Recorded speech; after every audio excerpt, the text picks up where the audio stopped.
Welcome back to my mental health and crime channel. My name is Huda London. Please like, share and subscribe. This is for entertainment purpose only. Today is the inquest of Nicola Bulley on the 26th and 27th. That's today and tomorrow. We're still waiting for some news. I've been checking all day. Nothing has come out yet. I was just going through the previous clips and I was listening to Charlotte, Nicola's next door neighbor and friend. And pay attention closely to what she says here, please. Ribbon of hope to the bridge here, Nicola's next door neighbour and friend, Charlotte, adding her voice to calls for the investigation to be broadened out. It's just this never-ending turmoil of where are you? You know, and to have to think how you answer that to your own children, never mind to obviously Paul and Nikki's children. It's just an endless torment each day of hoping for something. So in my opinion, we just need all the lines of inquiries expanding, everywhere searching, you know, ground and water. I've always said that I believe Charlotte more than any of Nicola's friends or more than anyone who has come for an interview or spoken about this case. That will I would exclude Ernie, Bulley, Nicola's father, and Nicola's mother, Dot. They seemed to me personally that they were 100% sincere. They kept on saying that Nicola, it was out of her character to walk near the river. They have said that it's out of Nicola's character to leave Willow. She loved the dogs to bits and pieces. They've said that Nicola's children, her daughters, are world. The father said he saw Nicola the day before, the evening before, he was babysitting the children. And he said Nicola was very happy that she got promoted or that she just finished her contract at work.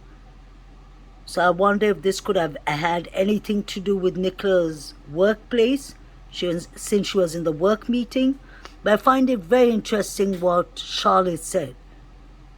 She said, in my opinion, everything needs to be checked. Both the grounds, she said the water, that's the river that they're searching, and the grounds. Let's not forget, Charlotte is the next door neighbor.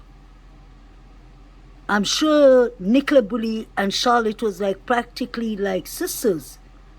We heard Charlotte saying that we are 5 blocks. If we need anything, if anyone needs advice, we go to Nicola Bulley, because she's an excellent mom. So it seems like Nicola has quite a lot of experience with children and such things and giving advice to friends. She looked like a very humble and a good friend, like everyone says. So was definitely, I believe if anyone was trying to give us a hint, it was definitely Charlotte who was trying to tell us, read between the lines. It's astonishing that people just she said it's astonishing if you just manage to fall and trip in the river. She said many of us mothers do that walk daily. We would have ended up tripping in the river. It's been 4 months since Nicola Bulley allegedly tripped in the river, and the fence hasn't been fixed next to the bench. If the bench is where Nicola fell from or fell near to in the river, they would have cordoned it off. They would have put a tent even on top of the bench, or they would have removed the bench. But they decided to not do that because Nicola had nothing to do with the bench and near the bench area. So Charlotte said the ground needs to be searched. She said the search needs to be expanded, both in the river and the grounds. I hope we get justice for Nicola Bulley, although I don't think this inquest is going to bring a lot of answers. Nicola's next door neighbour and friend, Charlotte, adding her voice to calls for the investigation to be broadened out. It's just this never-ending turmoil of where are you? You know, and to have to think how you answer that to your own children, never mind to obviously Paul and Nikki's children. It's just an endless torment each day of hoping for something. So in my opinion, we just need all the lines of inquiries expanding, everywhere searching, you know, ground and water. For Nicola's family and friends, the river just isn't the answer. They can't accept what the police call their working hypothesis that she might have fallen in while walking her dog, Willow. As soon as obviously the news was in that we think she's in the river, I think a lot of us looked at each other like, well, how and where? Which part? The part by the bench? Because there's a bench there for a reason that you can sit there. Mm-hmm. It's astonishing if you manage to fall in from there, really. So has the focus here been wrong? Have opportunities been missed? On the bench where Nicola's phone was found, which was never sealed off, I spoke to a former detective who's surprised by the strategy. I did expect to see that chair ramped up as a forensic exhibit, or even a tent over the chair to contain the forensic evidence that might be there. But actually they need another force with experienced detectives and experienced search teams to walk in and review what they've done, to reassure the public and the Bulley family that everything that should be done is being done, because I'm not convinced it is.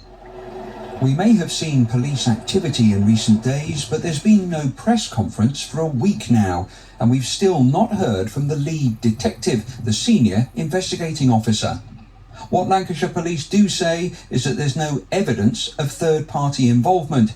So if it's not an accident or criminal, could Nicola have chosen to leave? No one ever knows anybody, do they? But in my opinion, she would never leave Paul and the girls. She would never leave her family. And so we are just left with this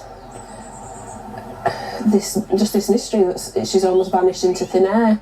Now brighten up this bridge, but the mystery still hasn't changed. 18 days on, we're no closer to any answers.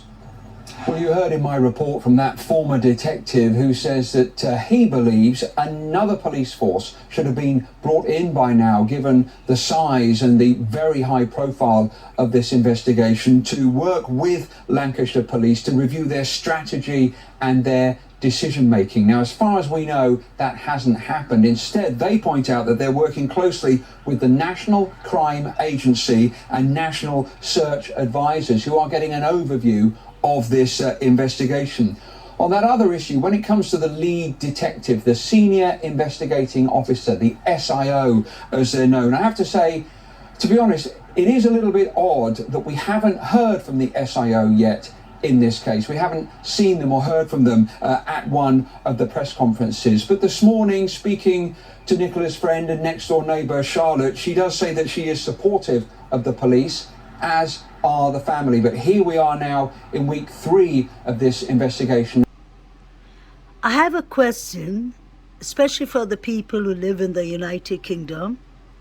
Please leave it in the comment.